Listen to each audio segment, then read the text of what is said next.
I was invited here today because of the art I make. I create interactive, light-emitting textile installations that invites the spectator to interact with the art and become a creator themselves. And I don't know if you noticed, but you are actually already a part of my art.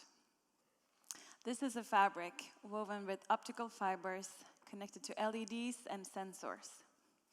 And when I came in here today and you gave me that generous applause, you triggered the fabric to react to your sound. Do you want to see if you could do it again?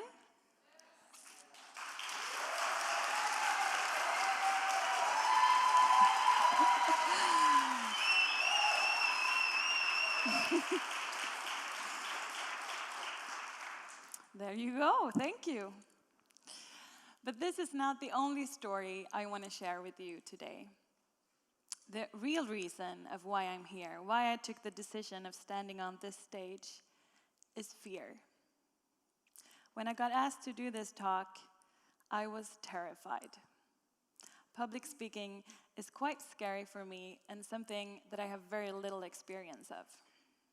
But to me, that was the real reason of why I wanted to do this, because I was afraid of it.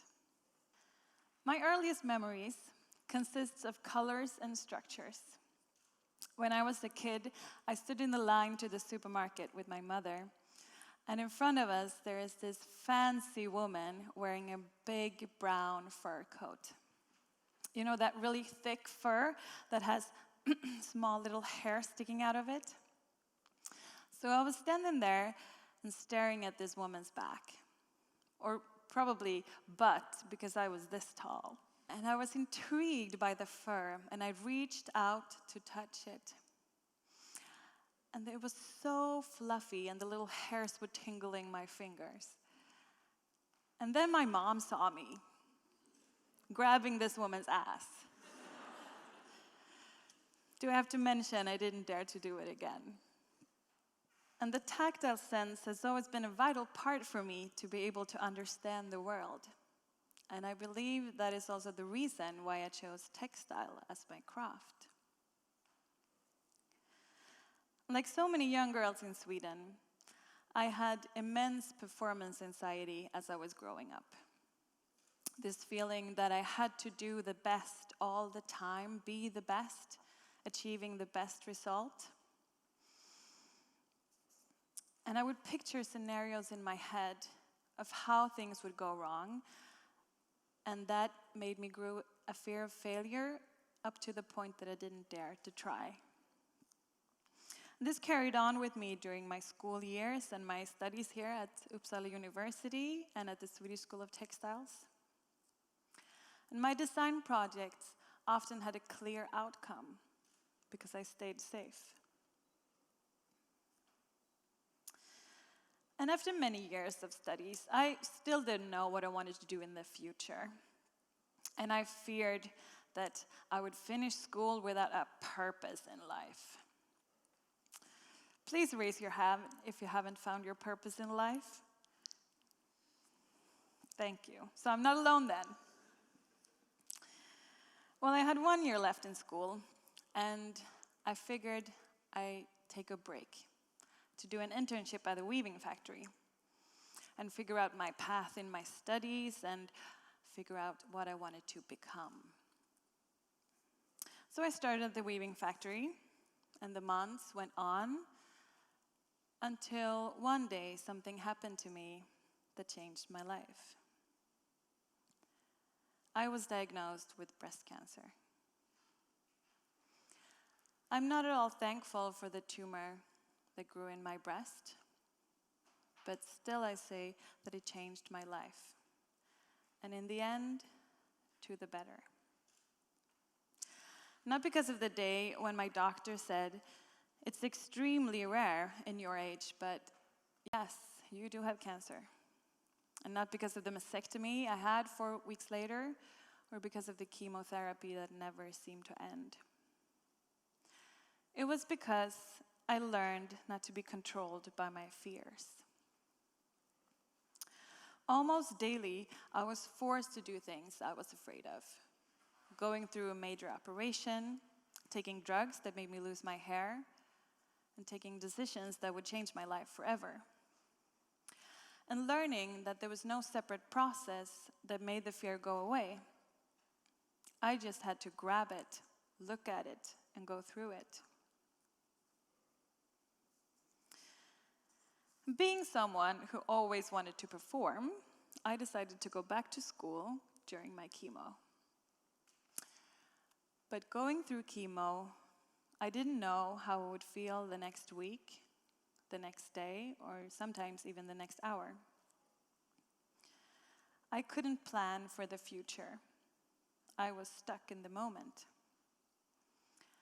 And that picture in my head of how I would fail in the future disappeared, because I didn't know if I had one.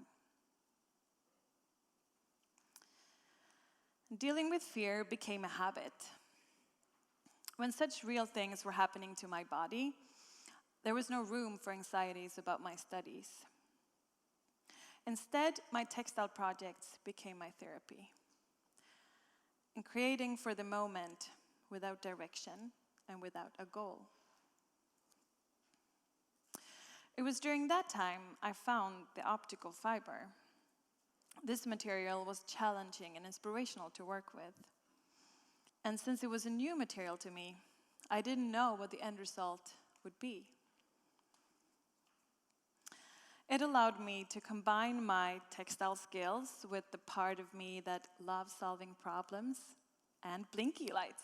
What more could I ask for? After 5 months, I finished the chemotherapy, and there was no signs of cancer left in my body. And I have found a new way of looking at my surroundings and myself by letting go of the future and making fear into my friend. When I finally finished school, I still didn't have a long-term plan, but I had an idea of a project I wanted to make. I wanted to create a fabric that could interact through touch.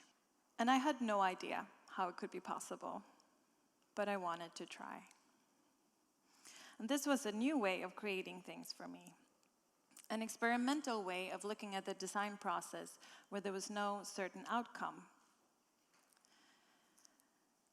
In this project, I couldn't see the end result, which also meant that I couldn't see the scenarios where everything would go wrong, making my fear of failure less intense.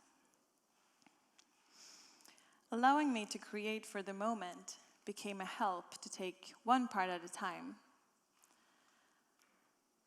So I spent all of 2015 on experimenting and trying to figure out how it could be possible. And the result is this. An interactive, light-emitting textile installation that allows the audience to change its appearance. It's a four-wing structure that reacts to your touch by sending colorful ripples up and down the fabric.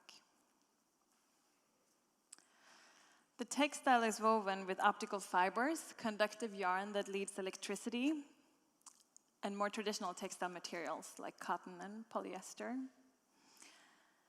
And the optical fiber I use is originally used for the lighting industry and not at all for weaving.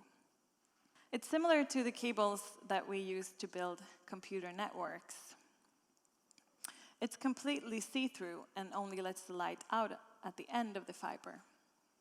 But weaving them into a fabric with custom-designed weave bindings, I create controlled cracks that let the light escape through the side of the fiber.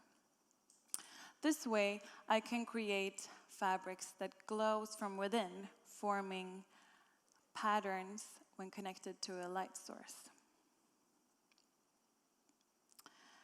This fabric is mounted to around 500 individually programmable LED pixels. They're controlled by a microcomputer and connected to sensors that register human touch and the conductive yarn woven into the fabric. The installation is called Those Who Affected Me, as a tribute to the people around me during my time of illness. It's an abstract self-portrait reflecting others' impact on myself. Without the people around me, I wouldn't exist. I mean that both in a literal and philosophical way. My friends and family are creating me every moment. And the doctors and nurses and all human beings before me made it possible for me to continue my life after cancer. Even though I grew a lot from my experiences, I still have performance anxiety. I still have fear all the time. But cancer taught me not to let that stop me. Performance anxiety is a common feeling among young girls in Sweden. According to a study from the World Health Organization, 67% of 15-year-old Swedish girls suffer from stress in their studies. But the solution to this problem can't be cancer, right? So I've been thinking, what has changed in me? What am I doing different? And what I've come up with is this. I identify my fear and let it guide me. And what I mean is, identifying your fear as a fear you have and not something you think you're bad at doing. Dare to say, I am afraid. This could be hard because there's more shame in saying that you're afraid of something than you simply don't know how. And studies shows that putting feelings into words make them less intense. And when you allow yourself to identify something that's holding you back as a fear, then it's easier to choose to act. When I finished Those Who Affected Me, I wanted to exhibit it in Stockholm.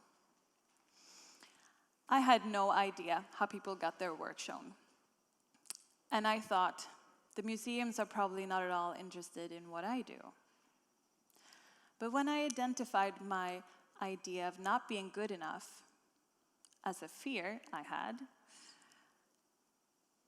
I could decide to go through it. So I decided to send emails to all of the museums in the city, and all of a sudden I got a positive answer. Now, Those Who Affected Me are exhibited at the National Museum of Art in Stockholm. But I have found that I'm not avoiding what I'm afraid of. I'm letting it be my guiding star. This June, I was in New York, participated in the Mermaid Parade. It's a huge event. 500,000 spectators and 3,000 participants dressed up like mermaids. Or should I say, dressed down. There was a lot of skin showing.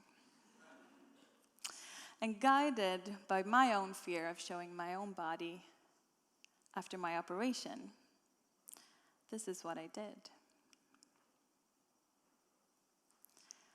And the reaction I got was something I will never forget.